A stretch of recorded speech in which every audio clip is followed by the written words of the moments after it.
red in the face. It was the hottest day of the year on the island of Sodor, hotter than even Spain. Many passengers chose to go to the seaside to cool down. The engines wished they could do the same. I'm so hot, I feel like I could overheat at any moment. Don't be silly, Percy. You would have to be a diesel for that to happen. I won't disagree with you on the temperature, though. It's very rare that I feel exhausted after taking the express. Oh, you two are just being lazy. The sun can't slow me down. Well, you're only taking a slow goods train, James. You don't have to go as fast as me and Percy. You're right, Gordon. I don't have to. But I still will. I'm the fastest red engine on Sodor, and I'm going to prove it. Today. I think the only thing that he'll prove is that he's not right in the head. G'day, James. I presume you're here to collect your trucks. Yes, Dino. Are they ready?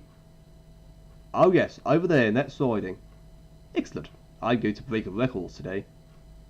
You know, you're the first engine I've seen today that hasn't complained about the temperatures. You get temperatures much warmer than this back where I come from. These guys should consider themselves lucky. Well, they're just a bunch of chickens. Well, I won't go that far. Anyway, good luck in beating your record. Thank you, Dino. I'll see you later. Soon, James was on his way to the docks with his goods train. When I've delivered these trucks, I can leave them at the docks. And then I could beat the record without anything slowing me down. But James was wrong.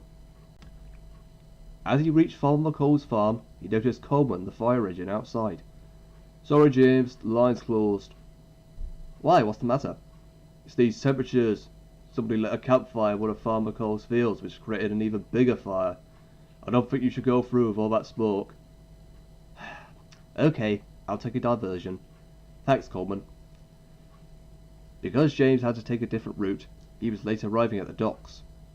He told the Fat Controller about the fire. In that case, there's no problem, James. Great. So I can head back to the sheds now. Hang on, James. Cranky has to load the ship first. Then you have to take those empty trucks back to the yards.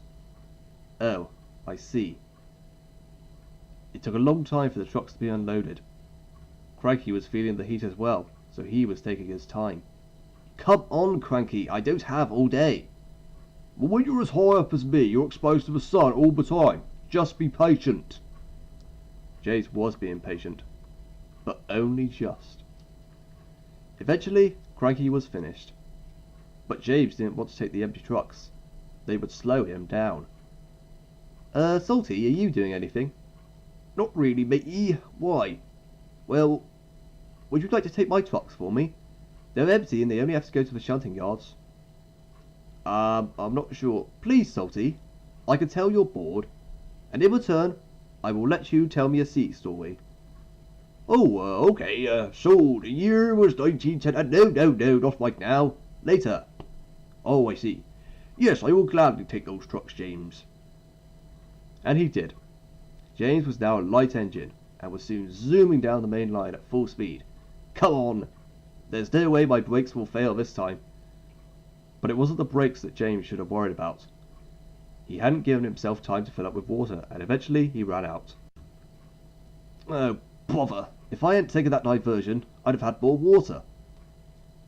It was at that point that James began to feel hotter. The sun was now at its strongest. Oh dear, the engines were right. This is far too hot.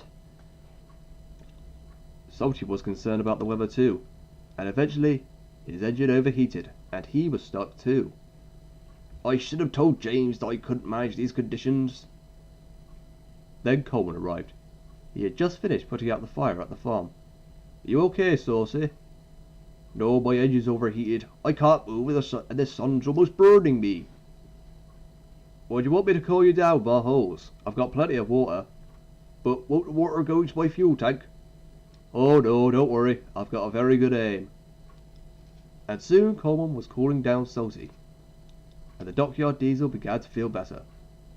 James, however, was beginning to feel worse. He had been in the sun so long that his face began to get sunburned. Eventually, Henry arrived. Oh, dear me, James, you look very hot and bothered. Tell me something I don't know, Henry. Can you push me to a water tower, please? I'm afraid the only one working is at the sheds, but of course I can. Henry was telling a fib, though. He wanted everyone to see James's sunburnt face. As they passed the stations, the passengers and engineers laughed. That's a strange way to get a tan, James. You should give me some tips. His face is so red, I can't even tell which way he's facing. This made James even redder. He was eventually full of water, but the Fat Controller wasn't happy. Not only did you forget to fill yourself with water, you also made Salty overheat his engine. Fortunately, it should cool down tomorrow, but you still need to go to the steamworks to get those burns cured. Yes, sir. I don't want everyone laughing at me. Off you go, then.